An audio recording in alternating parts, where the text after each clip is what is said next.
नमस्कार मेरे प्यारे मित्रों, स्वागत करते हैं एक बार फिर से हम आपके अपने YouTube चैनल कभी क्लासेस में। आज का डिस्कशन हो रहा है वो आपकी यूपी बीएड प्रवेश परीक्षा 2021 में पूछे गए प्रश्नों को आप लोग के सामने यहाँ पर लाया जा रहा है, जिससे आप लोग यहाँ पर अंदाजा लगा सकें कि किस प्रकार के प्रश्न जो है वो आपके प्रीवियस ईयर में पूछे गए थे। और ये इन प्रश्नों को तैयार करने में बहुत मेहनत लगा है, तो आप लोग जरूर इसको लाइक और शेयर करना ना भूलिएगा। तो चलिए आज हम जो शुरू करेंगे वो 2021 के प्रश्न पत्र को, जिसमें पेपर 1 का पार्ट ए यानी जिसमें आपके 50 जीके प्रश्न पूछे गए थे, जो वो वैसा ही प्रश्न आप लोग को यहाँ पर दिख रहा है। यहाँ पर पता चले कि जो प्रश्न पत्र होता है वो आप लोग का जो एग्जामिनेशन हॉल है तो वहां पे जमा कर लिया जाता है, लेकिन जो स्टूडेंट के द्वारा कुछ स्टूडेंट ऐसे होते हैं जो प्रश्नों को याद भी किए रहते हैं, तो उनके द्वारा कई यूट्यूबर्स के द्वारा प्रश्नों को पूछा जाता है। तो कई यूट्यूब चैनल को एनालिसिस करने के बाद उन प्रश्नों को एक जगह संगठित करके आप लोग के लिए यह जो वीडियो है वो प्रोवाइड करा जा रहा है। तो उम्मीद करते हैं इससे आप लोग को बहुत बेनिफिट होगा। तो चलिए शुरू करते हैं आज के सेशन को, जिसमें आप लोग को उत्तर प्रदेश बीएड बोर्ड परीक्षा 2021 का जो प्रश्न पत्र है उसे हम लोग सॉल्व करेंगे सामान्य ज्ञान का। ठीक है, चलिए ओके एवरीवन, और लाइक सब्सक्राइब करना ना भूलिएगा ताकि आप भी और साथ ही आपके मित्र भी इसका फायदा उठा सके। प्रश्न नंबर 1 आपका जो पूछा गया है, प्रश्न नंबर 1 यहाँ पर पूछा गया है कि वायुमंडल की संरचना में धरातल से कौन सा मंडल 32 से 60 किमी के मध्य स्थित आपका है। ठीक है, 32 से 60 किमी के मध्य स्थित है। चार ऑप्शन दिए गए हैं, आयन मंडल, ओजोन मंडल, ब्रह्ममंडल या फिर आपका क्षोभ मंडल। तो देखिए बाबू, यहाँ पर आपका जो सही आंसर होगा वो क्या होना चाहिए, ओजोन मंडल। ठीक है, ओजोन मंडल क्या करता है कि 32 से लेकर के 60 किमी के मध्य में आपका यह रहता है। ठीक उसी प्रकार से क्वेश्चन नंबर हम लोग 2 पे आते हैं। ठीक है, क्वेश्चन नंबर 2 बोल रहा है कि मध्य एशिया के स्टेपी क्षेत्र के निवासियों द्वारा बनाए गए मानवीय आवास को क्या कहते हैं। यानी जो मध्य एशिया के लोग रहते हैं, ठीक है, मध्य एशिया के जो लोग हैं उनके द्वारा स्टेपी क्षेत्र एक ऐसा क्षेत्र है जिसका हम लोग स्टेपी क्षेत्र बोलते हैं, वहां के निवासियों द्वारा जो बनाया जाता है, ठीक है, एक तरह से घर बनाया था, उस घर को हम लोग क्या बोलते हैं। तो यहाँ पे प्रश्न नंबर 2 का सही आंसर होगा ए, यानी हम इसे यूथ बोलते हैं। यूथ क्या होता है, एक तंबू होता है। ठीक है, क्या होता है भाई, एक तंबू होता है। और ये किस प्रकार का तंबू होता है, तो यह गोल आधार का, ठीक है, गोल आकार का यह आपका तंबू होता है। इसी को हम लोग यूथ के नाम से जानते हैं, जिसे पशुओं की खाल से ढका जाता है। जब आपका बन जाता है ये गोल आकार का तंबू, इसे पशु के जो खाल होते हैं, ठीक है, पशु के जो खाल होते हैं उनसे इनको ढका जाता है। ठीक है, और स्पेशली अगर हम बात करते हैं कि जो मध्य एशिया के स्टेपी क्षेत्र के बंजारों जातियों द्वारा यह आवास के लिए प्रयोग किया जाता है। उम्मीद करते हैं यहाँ तक आपको समझ में आएगा होगा कि मध्य एशिया की जो बंजारे होती हैं उनके द्वारा युद्ध का निर्माण किया जाता है। अब आते हैं प्रश्न नंबर हम लोग 3 पे। दिया है कि बच्चों में टीकाकरण को बढ़ावा देने के लिए भारत सरकार के द्वारा किस वर्ष में मिशन इंद्रधनुष की योजना की शुरुआत की गई थी। यानी मिशन इंद्रधनुष योजना की शुरुआत कब की गई थी, तो यह हो जाएगा बी ऑप्शन। यानी यहाँ पर 25 दिसंबर 2014 को इस योजना की शुरुआत की गई थी, और इस योजना की शुरुआत परिवार कल्याण मंत्रालय भारत सरकार के द्वारा शुरू किया गया था। अब आते हैं हम लोग प्रश्न नंबर 4 पे।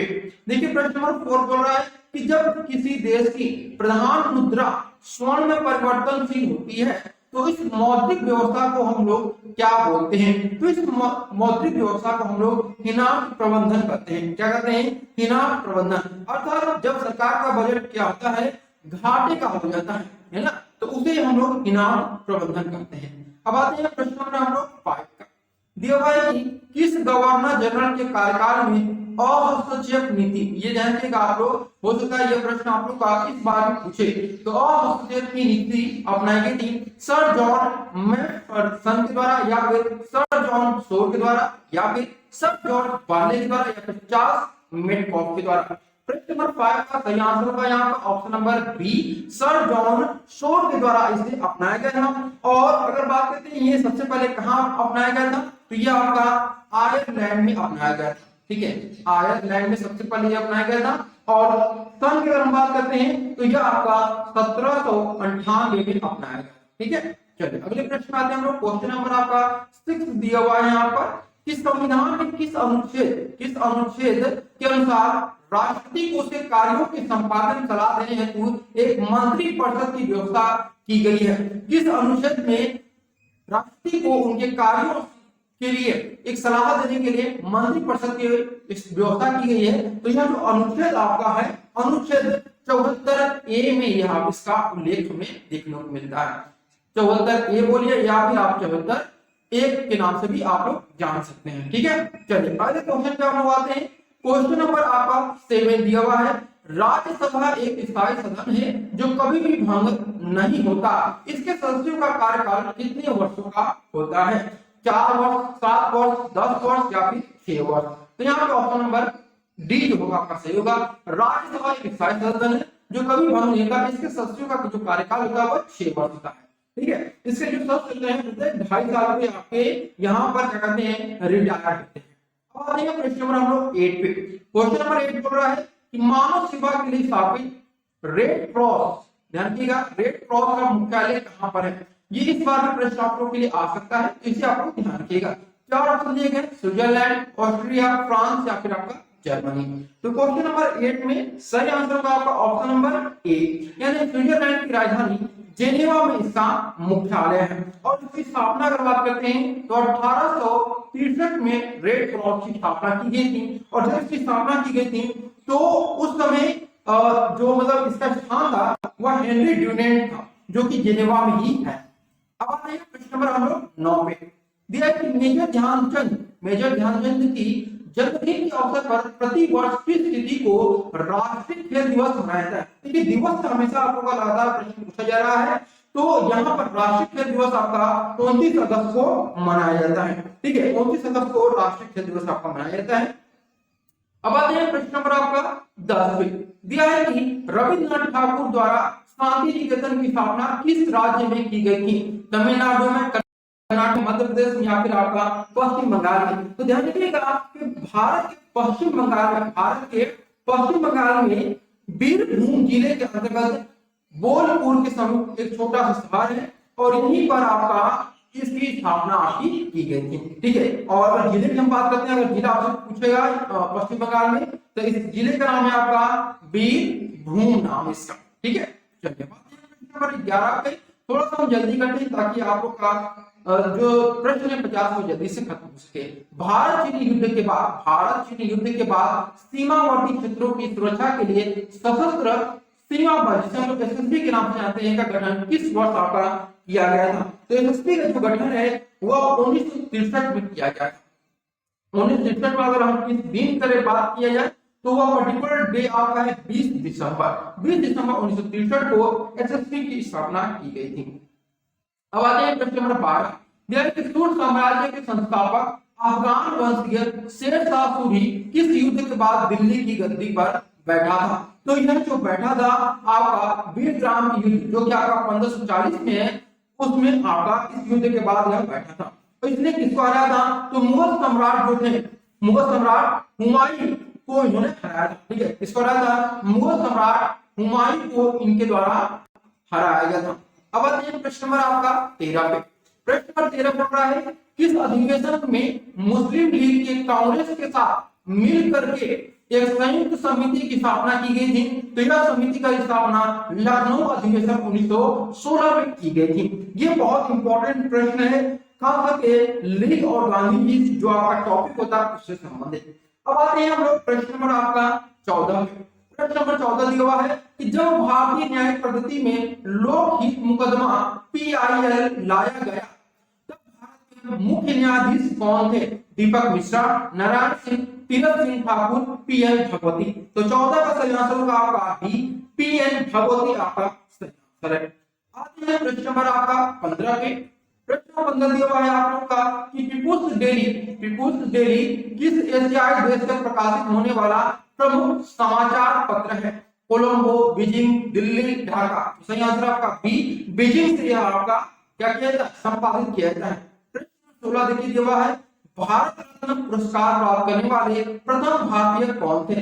डॉक्टर सर्वपल्ली राधाकृष्णन, आशा पूर्ण देवी या फिर जाकिर हुसैन या फिर भगवती देवी। तो सही आंसर आपका ऑप्शन नंबर ए डॉक्टर सर्वपल्ली राधाकृष्णन यहाँ पर सही आंसर होगा। और इनको 1954 में यह सम्मान प्राप्त हुआ था। 1954 में यह सम्मान इनको प्राप्त हुआ था। अब आइए प्रश्न नंबर 17। दीपिका पादुकोण जी के पिताजी जिनका नाम प्रकाश पादुकोण है, तो किस खेल से संबंधित है? क्रिकेट से, वाटर पोलो से, बैडमिंटन से या फिर आपका फुटबॉल से? तो यह आपके बैडमिंटन से संबंधित है। ठीक है, किसे?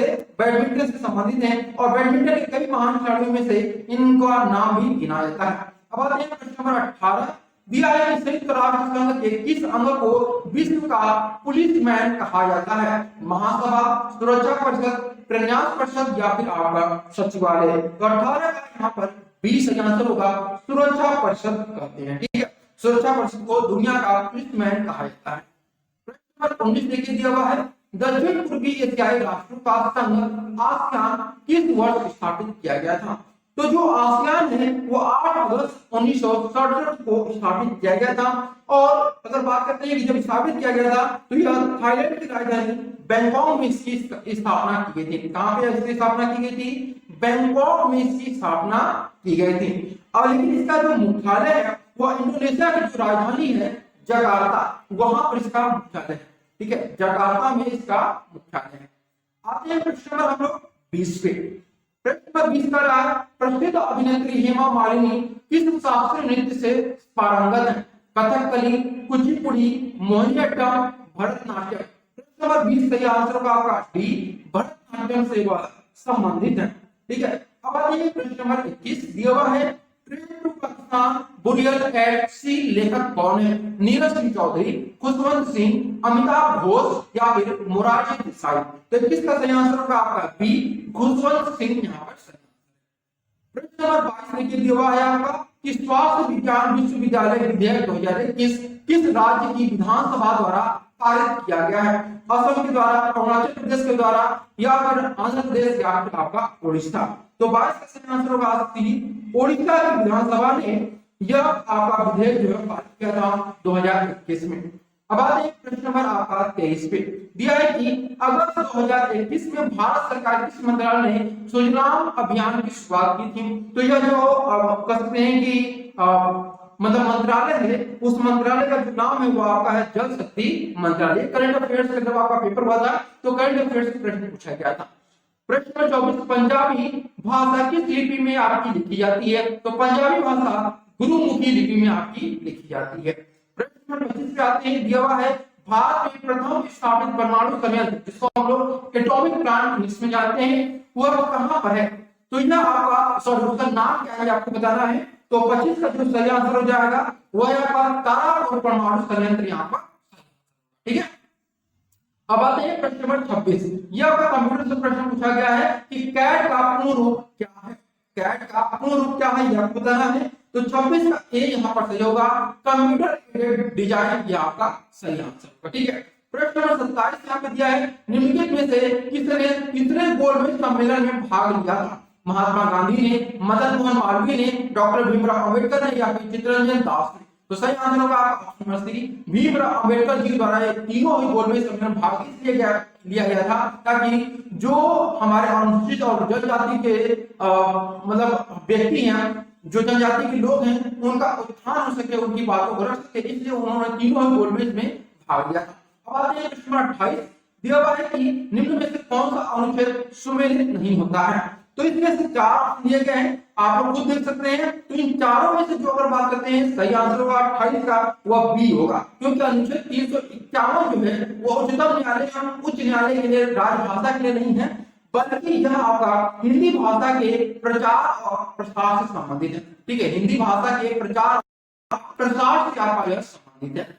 प्रश्न नंबर 29 देखिए दिया हुआ है आपका कि कपास की खेती के लिए उपयुक्त काली मिट्टी को किस अन्य नाम से जाना जाता है? तो कपास की खेती के लिए जो काली मिट्टी उपयोग की जाती है उसे हम लोग रेगुन मृदा के नाम से भी जानते हैं। किस नाम से? रेगुन मृदा के नाम से जाना जाता है। प्रश्न नंबर 30 दिया हुआ है उत्तरी भारत के विशाल मैदान जो गंगा का मैदान है एवं दक्कन का जो पठार है किस पर्वत श्रृंखला द्वारा विभाजित किया जाता है? 4 ऑप्शन दिए गए हैं, विंध्याचल, सतपुड़ा, अरावली या फिर आपका अजंता? नंबर 30 का सही आंसर होगा ए, विद्यालय पढ़ाओ श्रृंखला के द्वारा ये आपका अलग किया जाता है। प्रश्न नंबर 31 दिया हुआ है, भारत एकमात्र सक्रिय ज्वालामुखी किस स्थान पर है आपका? तो यहाँ पे अंडमान निकोबार, मायाबंदर, लक्षद्वीप या फिर बैरन द्वीप। तो 31 का सही आंसर होगा आपका डी आंसर, बैरन द्वीप पे आपका संबंधित है। चलिए अब हम लोग आते हैं प्रश्न नंबर 32 में। महाराष्ट्र के किस प्रसिद्ध संत ने रामायण पर भावार्थ रामायण नामक टीका लिखा हुआ है? रामदास जी ने, एकनाथ जी ने, नामदेव जी ने या फिर आपका ज्ञानदेव जी ने। 32 का जो सही आंसर होगा वो बी होगा, यानी यहाँ पे एकनाथ जी के द्वारा रामायण पर भावार्थ रामायण नामक टीका लिखा गया है और यह आपका 16वीं शताब्दी में लिखा गया है। ठीक है, 16वीं शताब्दी में यह आपका लिखा गया। प्रश्न नंबर 33 दिया है आपका कि ओ चंद्रशेखरन जिसका अगस्त 2021 में निधन हो गया था, इन्होंने किस खेल में ओलंपिक में भारत का प्रतिनिधित्व किया था? क्रिकेट में, तीरंदाजी में, हॉकी में या फिर आपका फुटबॉल में? तो 33 का सही आंसर होगा डी, फुटबॉल में इन्होंने भारत का प्रतिनिधित्व किया था सन 1960 में और साथ ही साथ 1964 में भी। ये दोनों ही सही आंसर होगा। अब आते हैं प्रश्न नंबर आपका 34। केंद्रीय पर्यावरण, वन एवं जलवायु परिवर्तन मंत्रालय द्वारा भारत के किस शहर में पहला कार्यात्मक स्मॉग टावर का उद्घाटन किया गया? चेन्नई, विशाखापट्टनम, दिल्ली, कोलकाता। तो 34 का सही आंसर होगा आपका सी, दिल्ली यहाँ पर सही आंसर है। दिया हुआ है यहाँ पर निम्नलिखित में से कौन मौर्य सम्राट अशोक के मेरठ में टोकरा शिलालेखों को दिल्ली ले गया था? तो 35 का सही आंसर होगा बी, फिरोज शाह तुगलक। फिरोज शाह तुगलक ने सन 1364, ठीक है, सन 1364 के आसपास मेरठ आया था और मेरठ भ्रमण के वक्त उसकी नजर जो है वो अशोक के स्तंभ पे पड़ गई थी और स्वयं अशोक के द्वारा यह स्थापित कराया गया था और इस स्तंभ की खूबसूरती पर फिरोज शाह बिल्कुल फिदा हो गया था और इसके बाद उसने तय किया कि वह खिजराबाद की तरह ही मेरठ में लगी अशोक स्तंभ को भी अपने किले में स्थापित कराएगा। अब आते हैं प्रश्न नंबर 36 दिया है, भाजपा प्रधानमंत्री उसकी सरकार के खिलाफ अविश्वास प्रस्ताव भाग नहीं ले सकता है जब वह गठबंधन की सरकार चलाता हो, जब वो राज्यसभा का सदस्य हो, जब वो लोकसभा का सदस्य और सांसद हो और जब उसके पास सांसद हो। तो यहाँ पे 36 का जो सही आंसर होगा वो बी होगा कि जब वह राज्यसभा का सदस्य होता है तो वह अपने सरकार के खिलाफ क्या कर सकता है कि मतलब अप्रस्ताव में भाग नहीं ले सकता है। अब आते हैं प्रश्न नंबर 37 दिया है कि एशिया का सबसे बड़ी खारे पानी की झील कहां पर है? आंध्र प्रदेश, तेलंगाना, उड़ीसा या फिर मणिपुर। तो 37 का सही आंसर होगा आपका option number C, Orissa. Orissa का जो चिल्का झील है, ठीक है, उड़ीसा का जो चिल्का झील है वह सबसे खारे पानी की आपकी झील है। ठीक है, चलिए अब आते हैं प्रश्न नंबर 38 दिया है, वाचस्पति पुरस्कार किस संस्था के द्वारा दिया जाता है? और इसका सही आंसर होगा आपका कि वाचस्पति पुरस्कार के बिरला, ठीक है, के बिरला फाउंडेशन के द्वारा साहित्य के क्षेत्र में वो भी केवल संस्कृत के किसी भी लेखक को योगदान के लिए देता है, यानी संस्कृत में जो लेखक होते हैं अच्छे उनको यह पुरस्कार दिया जाता है। 45वां दिया हुआ है, हॉर्नबिल त्योहार किस राज्य में मनाया जाता है? तो जो हॉर्नबिल त्योहार आपका है वो आपका मनाया जाता है नागालैंड में, ठीक है, और यह हर साल 1 से लेकर के 10 दिसंबर के बीच में आपका मनाया जाता है। ठीक है, चलिए अब आते हैं प्रश्न नंबर आपका 40 में दिया हुआ है, उद्योगों के लिए वित्तीय सहायता के लिए सर्वोच्च बैंक कौन सा है? तो सिंपल सा हम लोग यहाँ पे कर सकते हैं कि 40 में यहाँ पर सी सही होगा, IDBI बैंक यहाँ पर सही है। ठीक है, यानी भारतीय औद्योगिक विकास बैंक इसका फुल फॉर्म होता है।